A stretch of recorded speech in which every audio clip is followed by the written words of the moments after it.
Hey, welcome to I Refocus Radio. Once again, we are here today, and you know what time it is. We have another show lineup for y'all, and guess what? We have a special guest. If you know anything about dental, well, press the pause button because we have a true expert on today. Today, we have Dr. Edward Feinberg. He has an amazing website that you need to go check out, theonwardprogram.com. I want to say to you, Dr. Feinberg, thank you for your time today. How you doing, man? I'm doing great. Thank you very much. Yeah, I appreciate your time. I know you're super busy. Your resume and portfolio is super long. Probably take me a couple of days just to get through everything. So for our audience, kind of share with us a little bit about your background, your professional world. Okay, I have a very unusual journey in the dental profession. I grew up in dentistry, and my father was a master and pioneer of full mouth reconstruction and crown and bridge dentistry, and I learned everything from him. And the techniques that he taught me are completely different from the techniques that are currently being taught in the dental schools. I have 100,000 pictures of crown and bridge cases that go back to 1950, all the teeth prepared and handled the same way, and the cases followed for decades with x-rays. So I can show cases in the mouth that I did in the mouth 30 and 40 years with very little changes in the x-rays. And very few dentists have anything like this that they could possibly show. So I know I'm on solid ground with handling crown and bridge work for natural teeth. And what I'm seeing is a lot of dentists, a lot of my colleagues are having a great deal of difficulty with crown and bridge. They're having crowns falling out, which they're not supposed to, and they're having decay under their crowns. These problems were solved in the 1930s. And somewhere in the 1970s, the dental educators decided to teach techniques that they thought would be easier for the students to accomplish. But they didn't realize that the new techniques that they were teaching actually violate the basic principles that allow my dad and I to have so much success. So there are a lot of dentists who are extracting teeth that I could save very easily and in order to place implants. When you look at the different ways of technology and how that affects how business are being run, what are some of the things that you and your father noticed with technology and how it can be useful running your business? Well, technology, I love technology. I'm not one of those Luddites who doesn't like technology, but I look at it through the lens of basic principles. And if technology conforms to basic principles that I believe in, then that's good technology. But if it doesn't matter how cool it is not good in technology and it is not an advancement. So there's a very good example. There's a machine that mills all ceramic crowns out of a block of ceramic material.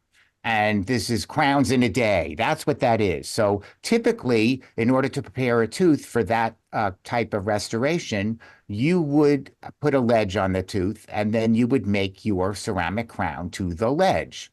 Those There's always an opening. They cannot be sealed at the micron level where bacteria live. And we knew about this in the 1960s because although the technology to make one of these things is very cool, the end product is no different than the old high fusing porcelain crowns that were baked in an oven in the 1960s. So you think we didn't know what was wrong with those things then? And so here, some company comes along and they want to sell these $100,000 machines to dentists. And because a lot of the young professionals do not know where dentistry came from, they're very easy prey for this. And the patients think it's very cool. Oh, I can have my crown done in one day. And they don't realize that this is not likely to hold up long term, and that there are a lot of things wrong with it. When I make crowns, I make them on the model of the mason jar cover, which is the best known thing ever devised for preserving food. And so almost never get decay under my crowns, even in a patient who's highly susceptible to decay. And I don't have crowns falling out either. And in fact, I let all my patients wear the dentistry on a trial basis with Vaseline or something like a rubber or silicone, just to make sure everything's perfect before I cement it in permanently and they do not fall out. And I've also treated a lot of teeth that are completely flush with the gum and have nothing sticking up above the gum. And I don't build them up. I don't put posts in them. I don't do fancy orthodontic procedures on them. And I don't do extensive bone surgery around them either, because I have a completely different paradigm than what's being taught. So while the dental schools are focusing on tooth structure that's above the gum, I couldn't care less about any tooth structure above the gum. I care about what's below. So, when they build a building, they put the foundation in the ground and then they build the building on top of the foundation. And that's what I look at. I look at the foundation, which is the bone and the roots. So if a patient has good bone and good roots, that's a good candidate for crown and bridge work. So a lot of these teeth are being extracted because the dentists do not know how to restore them. And it's very sad because my dad's teacher did this. And when you think about it, it goes back to the beginning of the 20th century, and that my area of the profession went off in a different direction, and patients are the ones to suffer because as good as implants are when they're used appropriately, they have a lot of things wrong with them. There are people who are not good candidates for implants, and there are also patients who may not want them. They should have choices. So most of the time when you go to the lectures, what you see is not a perfect mouth with a tooth where a tooth happens to be missing. That would be a perfect place to place an implant. What you see are the teeth around the space that they want to put the implant in falling apart. They either have big fillings or decay, or they're crowns, or they're going to need crowns. That patient would be far better off with bridge work that does something good for the entire area. If you know how to do good crown and bridge work, you could bring the forces up close to the bone. You can minimize the forces on the bone, and then that's the end of the patient's problem. An implant will only fill a space and does nothing for the teeth around it. So the patients are really being shortchanged. Their problems are never solved. And I don't think that's right. I think that for the majority of cases, bridge work is a much better choice. And the problem, as I mentioned, is a lot of dentists do not know how to do good bridge work. That is the real problem, in my opinion. Once again, listen, I'll be focused radio talking to our special guest, Dr. Edward Feinberg. And my next question for you is when it comes to how it's determined whether a save of a tooth is necessary versus a extraction, what are some ways that a person who's listening to this can kind of know for themselves before they get in a situation and maybe be misguided? Well, the first thing I would say to patients is, it's very common, or patients accept that if they get a medical diagnosis and treatment plan that they don't like, they're very accepting of going to another person to get a second opinion. But that's not so true in dentistry. Usually they'll just do whatever the dentist says. And we're not all the same. We don't have all the same skills. So I think I would encourage them that if they don't like what their dentist said, and maybe they should find somebody who might be able to help them. Because if one dentist can't save teeth, maybe another one can. And I break my neck to try to save the teeth because I think you can always take them out and do implants if worst comes to worst. And I've seen a lot of miracles. I've had patients come to me, with teeth that are loose, and most dentists would say, oh, they have to be extracted. And a lot of times when you set up the mouth properly, and you compensate for all of the things that are wrong, and you remove the destructive forces, they tighten up and then you can save the teeth. I've done a lot of that. And most dentists don't even know that can be done.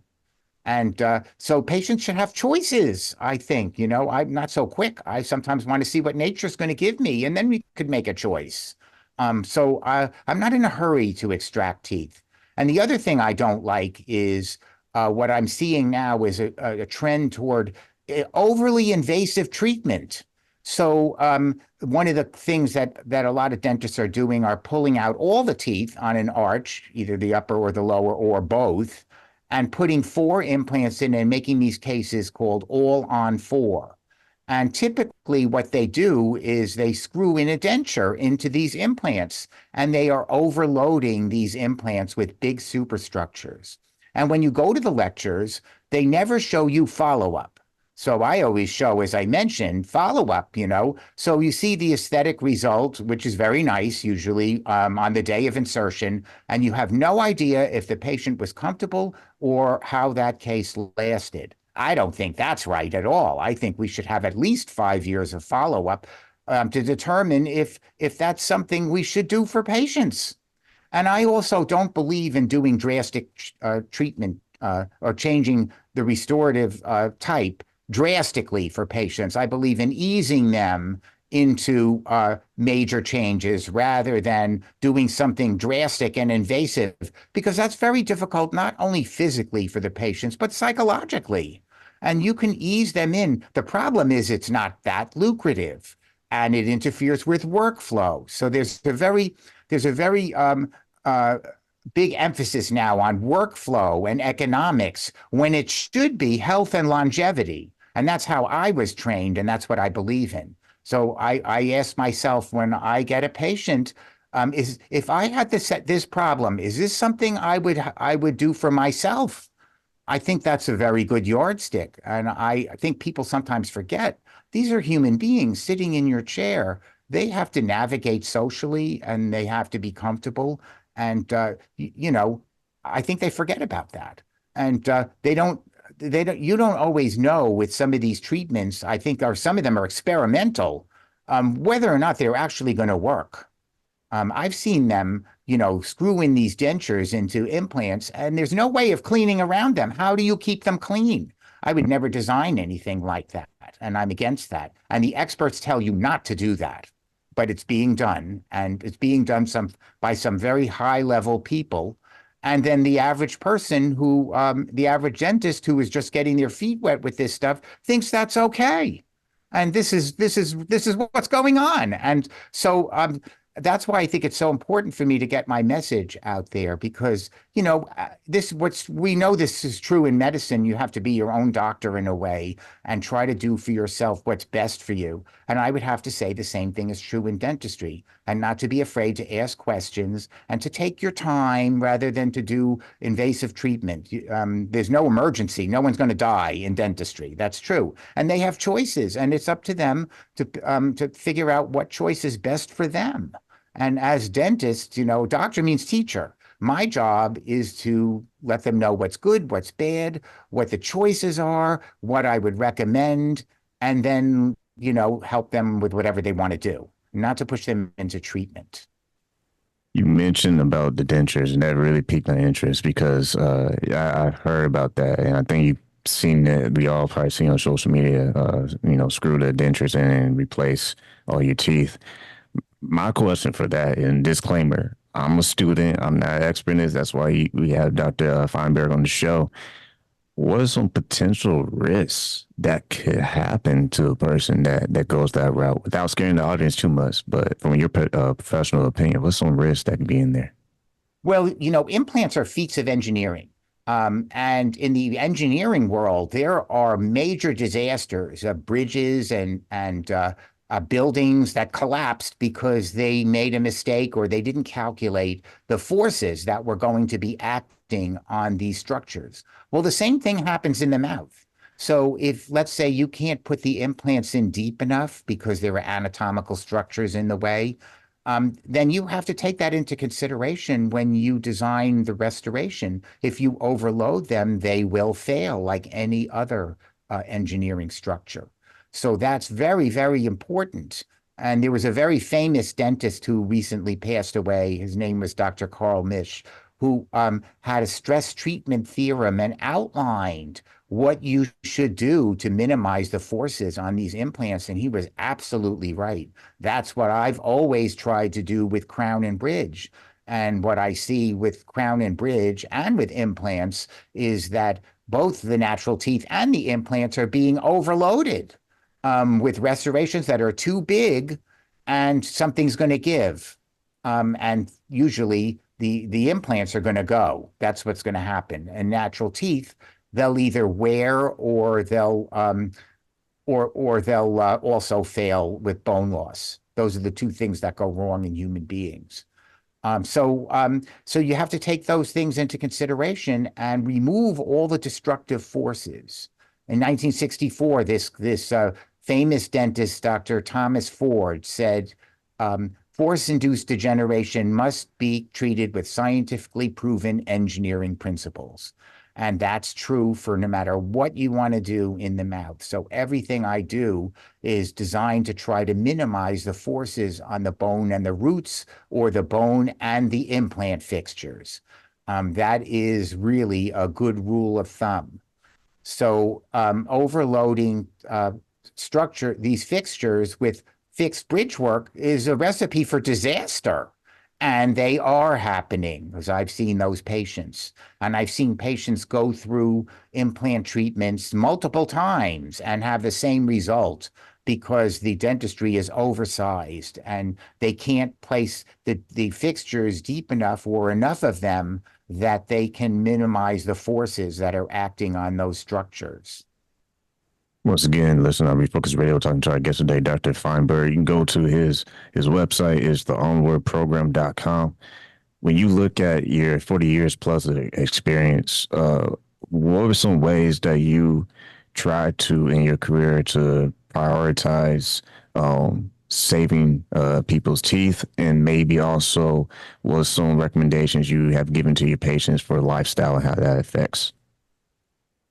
Well, I was brought up very differently. There were no implants when I started in practice. So the implants didn't come to this country till the early 80s. And so my dad, in his day, he broke his neck to save teeth wherever possible, especially the lower teeth, because the worst restoration in dentistry is the lower denture. That's no, dentistry does not know how to make a good lower denture, because the muscles of the tongue and the cheek continually lift it up, and almost nobody's happy with those restorations. In fact, that's the only time I push people, or try to push people into doing implants, is if they have no lower teeth, because there really isn't anything else for those patients. But otherwise, they do have choices. One of the things that comes from dentistry's roots is the double tilt precision attachment case, which I wrote a textbook on that's available on Amazon, along with my other book, Open Wide, which I just published last year, and that's a collection of issues.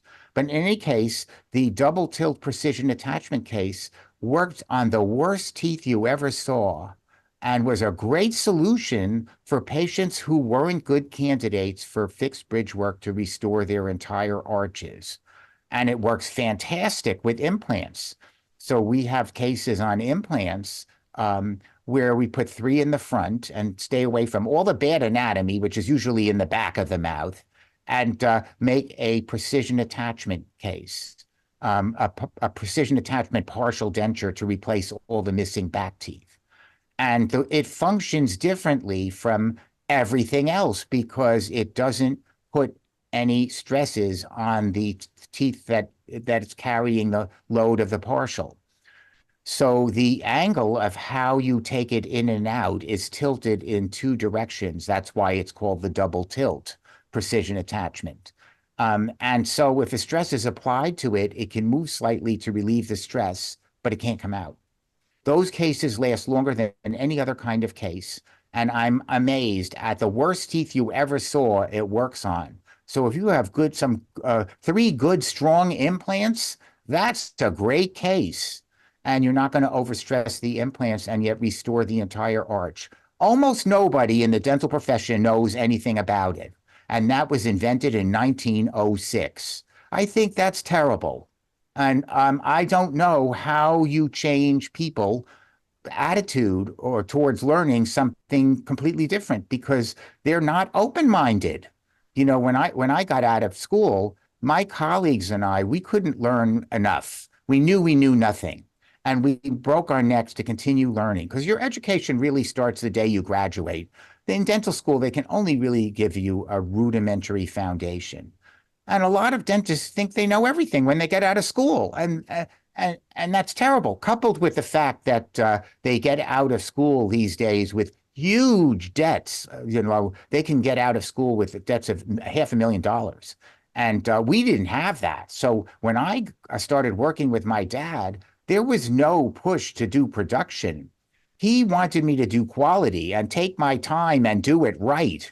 And as I became better, I became faster. That's not what happens today. Today, the new graduates are pushed into a production mindset. They never become good. They never like the profession, and they never give anything back. And that is not good for the profession or the public.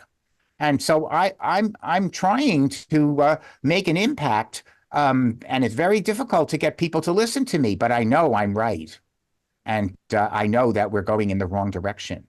And that's why I like doing all these podcasts, because I think people should understand what's going on, and maybe we can turn this ship around. But it isn't all areas of my profession. It's my area of the profession. So endodontics and orthodontics, they made huge strides since I graduated from dental school. I'm amazed at the advancements, and those are true advancements. Whereas my area of Crown and Bridge, the advancements really aren't advancements because they violate basic principles. There are some exceptions, like scanning and milling is accurate, but you can't scan exclusively and say, oh, I only do digital, because you cannot do the same kind of work. That hasn't been invented yet. A scanning machine that can scan the entire root surface below the gingiva and above the bone has not been invented. So that has to be done by making models the old-fashioned way. Then you could scan the models in the computer and design things digitally. There's a lot of problems with how laboratories design things, both analog and digital. They don't know what they're doing, and they make out like they do because, oh, look at how many cases I made. That's meaningless to me, because most of the dentistry is oversized. And like, for example, if you're preparing natural teeth for crown and bridge work, the most you could take off a vital tooth is 1.5 to 2 millimeters. So if you don't want to put back more than that, I try to put back less, which means you have to pay very, very close attention to detail, and you have to measure everything carefully so that you're not making these too big. So if you went into any dental laboratory and you measured the crown and bridge that was there, you'd be horrified. Things are too big. That's going to overstress the foundation, and a lot of them are likely to have periodontal problems, and nobody gives that a second thought. That's not how I was raised in dentistry. So I know the difference. And that's why I have the teaching website, so that I can teach dentists, how to do good crown and bridge work. I think it's very important that that's there for the future. Otherwise, it's all going to go by the wayside. And I don't want that to happen. I've seen that happen to some of my other colleagues who were way ahead of their time, and they weren't embraced by the profession, and everything they did went by the wayside. That is really sad. You really hope that we're really, really, truly advancing, and that we're making things better. That isn't really always true. And I hope that we can turn things around. So I'm not willing to give up on my profession. Once again, listen on Refocus Radio. Listen to this show. We're always going to have a fun guest. This was a masterclass with our guest today, Dr. Edward Feinberg. People can go to your website. It's real easy, theonwordprogram.com. Can't believe we're already out of time, but in these closing remarks, what we would like to share with our audience, maybe some words of wisdom for our audience to the next time they go see their their dentist appointment and check out their teeth. I would say don't be afraid to ask questions. And if you're not satisfied with the answers, then don't be afraid to ask somebody else what their opinion is. I think that's really good advice. It's something I would look, probably the better practitioners are going to be the old timers, not the new timers. That's my feeling, because the young professionals don't know where the profession came from. and don't have the track record that the older professionals have. So that would be a suggestion. It's not like I like my younger colleagues. I do. I'm very involved in the Dental Association. I've met a lot of wonderful people, and we're all working together. But this is what I see, and I've been around long enough, and I know they haven't been around long enough. And a lot of them, really don't understand where the profession came from and what can be done in dentistry. They really have no background. It isn't their fault, but that's the way it is. It's unfortunate. Once again, talking to our guest, Dr. Edward Feinberg. Like always, want to say thank you for your time. Thank you very much.